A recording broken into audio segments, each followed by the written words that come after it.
સનાતન ધર્મની જય હો, જય હો, જય હો.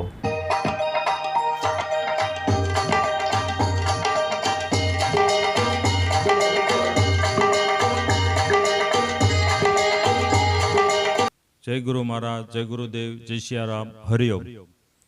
હું વૈદ્ય ચંદુભાઈ ચલાળિયા, મારો અનુભવ ચેનલ ભાવનગર. તો અગાઉ એક વિડીયો મૂક્યો હતો કે કર્મનો હિસાબ કિતાબ કોણ રાખે છે, કર્મના આ લેખાજોખા કોણ રાખે છે. એ વિડીયો સાંભળી એક ભાઈએ પ્રશ્ન કર્યો કે આજે વિદેશોની અંદર જે યુદ્ધ થાય અને જે મોટી મોટી બિલ્ડિંગો ઉપર જે તોપમારો કરે, મોટા ગોળા ફેરવે, ફોડે, અને નાના નાના બાળકો, વડીલો, વૃદ્ધો એક સાથે એક જ દિવસમાં કેટલાય મૃત્યુ થાય છે, તો એ કયા કર્મનું ફળ છે?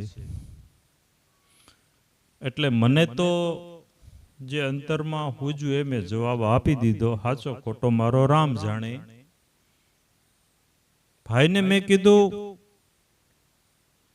એક દિવસમાં કેટલી ગાયો કપાય છે કતલખાનાની અંદર, એનો તમને ખબર છે કે ના? એક દિવસમાં કેટલી ગાયોના મૃત્યુ થાય છે અને એનું જે રુધિર છે એ એક્સપોર્ટ થાય છે બહાર અને લોકો ખાય છે. એક દિવસમાં અહીંયા જ આપણે જોઈએ કે એક દિવસમાં મુરગીના કેટલા ડોકા મરડીને તમને આપે છે. એક દિવસમાં ઈંડા કેટલા ફૂટે છે, એની ગણતરી ખરી કે ના? તો મને એવું લાગે છે કે એક સાથે જે મૃત્યુ થાય છે બોમ્બ મારામાં કે કંઈ પણ ઓલા, તો એનું આ કર્મ હશે. હોય ન હોય તો મારો રામ જાણે, પણ હશે એવું હું કહું છું. તો આજે વિડીયો એવો છે કે કરેલા કર્મથી કઈ રીતે છૂટવું. આપણે કર્મ થઈ ગયું અજ્ઞાન વશ, પછી ખ્યાલ આવ્યો કથા સત્સંગ કોઈ સંતોના મુખેથી, તો એ કર્મથી છૂટવું કેમ? તો આપણે ઇતિહાસ પણ છે આપણા કે વાલીઓ લૂંટારો એટલા બધા કર્મો કરતો તો કે છૂટી જ ન શકે, એને ભોગવવા જ પડે. પણ નારદજી મળ્યા, મંત્ર આપ્યો રામ નામ, અને વાલ્મીકી ઋષિ થઈને પ્રખ્યાત થયા. જેસલ જાડેજા, એના તો એટલા બધા કર્મો કે એની જેટલા કર્મો તો લગભગ કોઈ નહીં કર્યા હોય. છૂટવા માટે કોઈ પણ એક નાની એવી બારી પણ એના માટે નથી. પણ સતી તોરલ મળ્યા, એના જે કર્મો હતા બળીને ભસ્મ, આજે પીર થઈને પૂજાણા. તો કર્મ થઈ ગયા છે અજ્ઞાન વંશ, અને ખરેખર જો પસ્તાવો થાય કે આ કર્મ ન કરવું જોઈએ ને હવે શું કરવું, તો અત્યારે નારદજી તો નથી, સતી તોરલ જેવા પણ અત્યારે નથી. કદાચ હોય, મળે, તમને પૂર્ણ ભરોસો હોય તમારા ગુરુ ઉપર,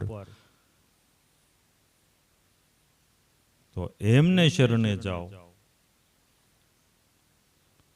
અને ન હોય, કોઈ સમર્થ સદગુરુ ન હોય, કોઈ સતી તોરલ જેવા ન હોય, તો આપણે જે કુળદેવીને માનતા હોય, આપણા ઈષ્ટદેવને માનતા હોય, ગુરુને માનતા હોય, આપણા ઘરે જ નાનું એવું મંદિર હોય, માતાજીનો ફોટો હોય કે મૂર્તિ હોય, આપણો મઢ હોય માતાજીનો, તો એમની પાસે જઈને ગાયના ઘીનો દીવો કરી અને જે કરેલા કર્મ છે એ ફરી વખત ન થાય,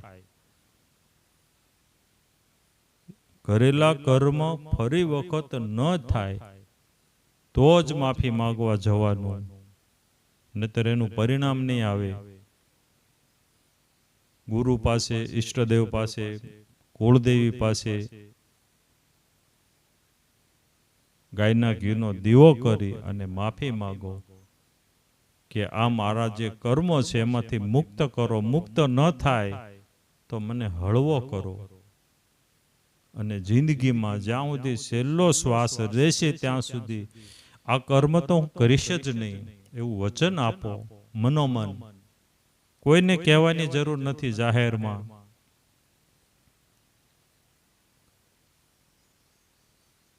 સંપૂર્ણ નષ્ટ ન થાય તો હળવા તો થાય, મને ભરોસો છે. પણ ફરી વખત કર્મ ન કરવાની ઓલી હોય તો જ તે, નકર એ કરેલા કર્મો પણ ડબલ થઈને પાછા આવશે. અને ગમે એવી મુશ્કેલી આવી હોય કે આપઘાત કરવાનો સમય આવ્યો છે, તો આપઘાત તો ક્યારેય કરવો જ નહીં.